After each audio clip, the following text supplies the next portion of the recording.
Ashamaa akkam jirtu hordoftoota fi kabajamtoota kiyya ani jira gara darabbis illee baga jiraattanii bakkuma jirtanitti nageessin faana jiraatu jecha hin badee hin banne anamoo isintu badee natu bade mee akkamii jirtanii nagaa keessanii fayyaa keessanii akkamii meesin dhugaa rabbii isin yaade garuu gariin keessan yuutuubii kee takka ni jirtu ni beeka achirraa wal argaa oolla warra yuutuubii kee takka hin beekne immoo nagaa keessanii fayyaa keessanii akkamii meesin dhugaa rabbii sinuma dubbisuu dhufe immoo gammachuu caaltullee hirmaachuu dhufe yeroo baay'ee yuutuubii namaa nan hordofa garuu yuutuubii kiyya kanarratti hojjechaa hin jiru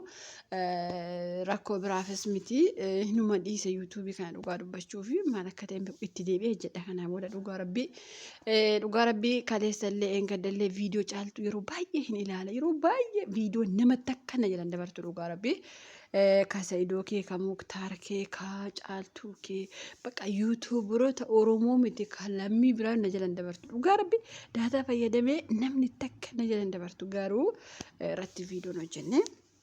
har'a garuu maaliif gammachuu caaltuu hin hirmaanne kan isheen himatte garuu guyyaa kaleessaati heerumaa jira yookaas immoo hin heerumaa jettee Mustafaatti himatte baay'een keessa nikaa ofirraa buusii nikaa muktaar dafee ofirraa buusii heerumii kana ta'ii sana ta'ii jettanii koomentii namoota baay'ee dubbise bakka kanatti waa isiniin jechuu barbaada yookaas immoo waa isinitti himuu barbaada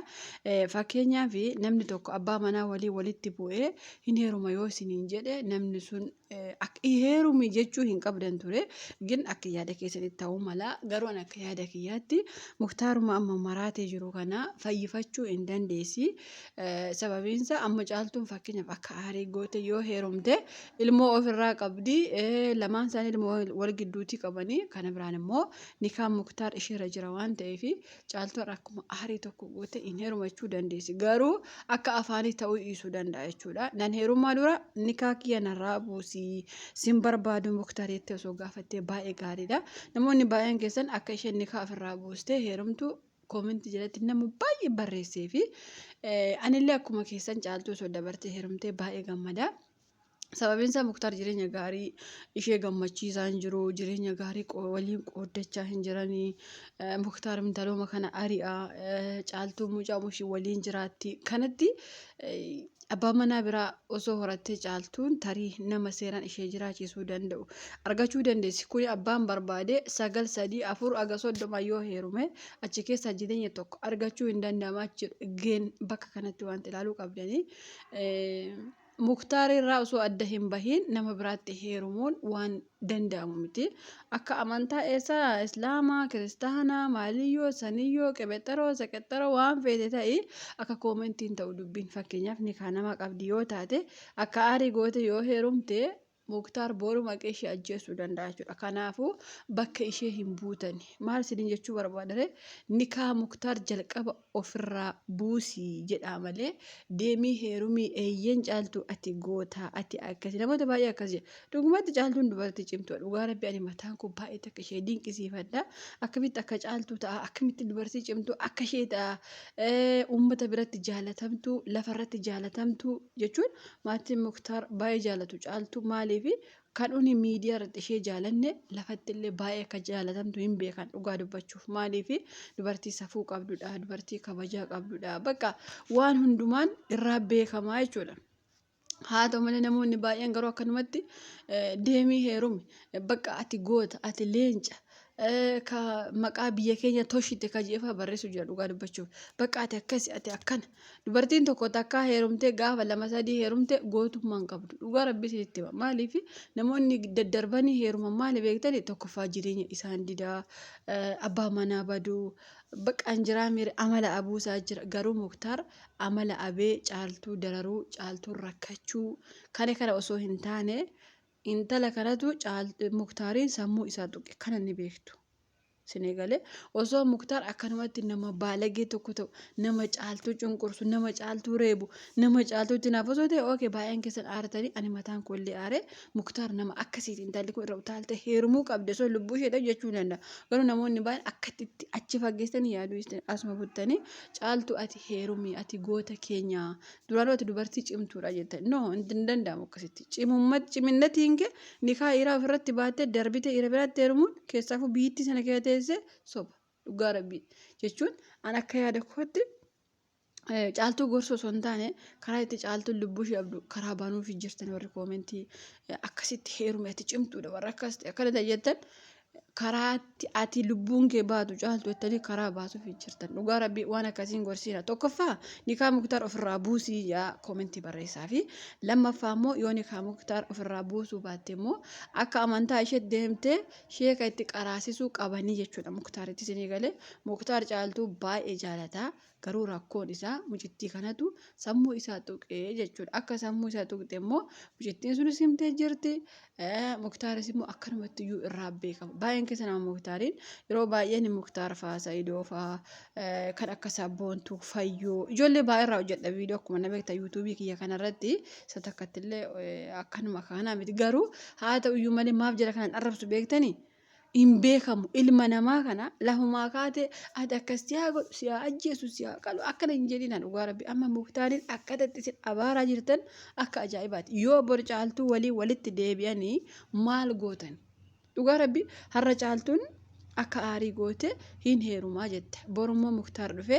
ani waasitti balleesse hundaa iifamaa waan barbaadden si kiisuun hin danda'a ati haadha mucaa kooti si jaaladha jedhee mucayyoo ishee kana gadi dhiisee yoo itti deebi'e afaan maaliin koongiraagileeshin jettani ani jechuun yeroo baay'ee beeki waan takka ilaaluu malee itti yaadnu keessaafuu haadha manaa fi abbaa manaa gidduu deemanii bukeessuun baay'ee ulfaata bara kana keessa namni keenya irra caalaan abaluun akkamitti wal hiikaa abaluun eenyutti heerumaa yoom heerume yoom hiikee akka aadaa biyya keenya yookaas immoo akka aadaa Oromoo kan duriitti maali beektani ilmi abaluun tala abaluu fuudhe yoom ilmoo godhatanii ilmoon isaanii yoomittuu guddatte buna danfisuu eegaltee bar qonnaa qotuu eegalee bar horii eeguu fi eegalee bar mucaan isaa indee warra abbaa abaluu koottaa buna dhugaa yeroo ijoolleen jettu ilma abbaa abaluu ilma guddifate akkasi yeroo bara keenya yeroo itti guddanne akkasi inni ammaa garuu abaluun abaluu fuudhe guyyaa hiikkitiin isaanii immoo yoomii akkatti eegdan maaliif garuu dhugaa rabbi fakkeenyaaf hamma caaltuun kaleessa aarte hin heerumatti anaan nan gammachiifne akkasachuushi tarii isiniin gammachiisa ta'uu danda'a maaliifire waan heerumumti suniyyuu waan yaadamu miti akkamitti inni kaa namaa ofirratti baatee hin heerumatti lammaffaa immoo muktaar ishee jibbee yookaas immoo karaatti ishee gatee miti muktaar akka qorichaan tuqame caaltuunis hin beekti intalli sunis immoo hin beekti ani tokkoffaa nama biyyittii keessa namatti aare dhugaa dubbachuuf tokko ka akka Saayidoo fa'aa jadiidillee achuma jira yaasuu birraa hin jira namoota baay'ee jira isaan kun akka bakka sheeka waggeessanii maa quraanatti qaraasisuu abanii jechuun kun ikkoo waan uumachuu danda'u bar waanuma takkaaf sammuu dubartiin tuqxee keesseef jettanii baay'ee ati achii deemi akkana ta'e sana ta'e jechuurra namoota geessee isa fayyisuu danda'u osoo itti barbaadanii baay'ee gaariidha maaliif caaltuu hangalee sana heeruma yeroo jetti baay'ee takka gadde dhugaa rabbi hin aare sababiinsa akkasumatti fiigdee namni tokko osoo wal jaalachaa jiru abbaan manaa fi amana osoo rakkoo isaanii himatiin osoo manni kiraayin nutti ulfaatee nuti wal dadhabne walii hiikuu qabna jedhee ofii isaanii himatiin dubartiin tokko qorichaan dhuftee tuqxee gaafa adda isaan baastu dhugaa rabbi akka malee na gaddisiisena jechuun namni bari deemta yoo heerumte caaltuun dhiirumatti heerumti muktaarillee dubartii mufu garuu akkaataatti adda ba'iinsa namaatu nama gaddisiisa jettiin kun amma haadha manaa fi abbaa manaa waliin jiraachaa jiran deemtee qorichaan tuqxee muktaariif jaallachiisu kun amma namuma sanaaf jireenya gaarii ta'a jedhee yaadan dhugaa dubbachuuf kanaafuu waa isin gochuu qabda caaltuu jabaadhu eeyyen heerumii jechuudha ni kaasaa ofirraa buusii yoo abbaa manaa kee jaalatte immoo quraanatti qaraasisii gorsii namoota gurguddaa itti ergii akkas jedha koomentii barreessaa fi malee bakka heerume ati goota keenya ganda kiyya toshite biyya kiyya toshite Oromoo bareechite hin jiru soba waan akkas hin kijibina dhugaa rabbi hinde maa akkas jettan maal goe muktaar maal isheetti balleesse namni immoo gaafa qorichaan tuqame maal akka gochaa jiru hin beeku bar intaloon kun joonjeessitee baqa onnee muktaar sammuu muktaar boojitee keessa jirti bar isin osoo kana beektanii heeruma caaltuu kalisheen kaleessan heerumatti uummanni akkuma jiruun gammade baqa koongiraa indee akkasiin jedhina maaliif wal jaalatan ilmoo wal gidduutti qaban dhugaa rabbi ani caaltuun dabarte heerumuu isheettillee hin gammadu muktaar darbee intaloo kana fuudhuu isattillee hin gammadu anatuma isaan lama walitti deemanii baay'ee takka gammada dhugaa dubbachuufi maaliif rakkoo isaanii damdamatanii waa hunda damdamatanii wal jaalachaa turanii har'a garuu namni tokko fiigee ofii qorichaan nama tuqe gaafa adda nama baasu dhugaa rabbii sheem baay'ee kan nama gaddisiisa. Kanaafuu Muktaar intala kana waliin gaa'ila dhaabbates hin jiraata soba hin jiraatu intalli kun gaa'ilaaf hin taatu kan amma Muktaar waliin jirtu Samraamoo Samiraatti maqaa ishee innaa kanaafuu caaltuu akka gorsitan dhaamsa kiyya dhugaa dubbachuuf koomentiitiin bareechaa gorsaa dhugaa rabbii caaltuu.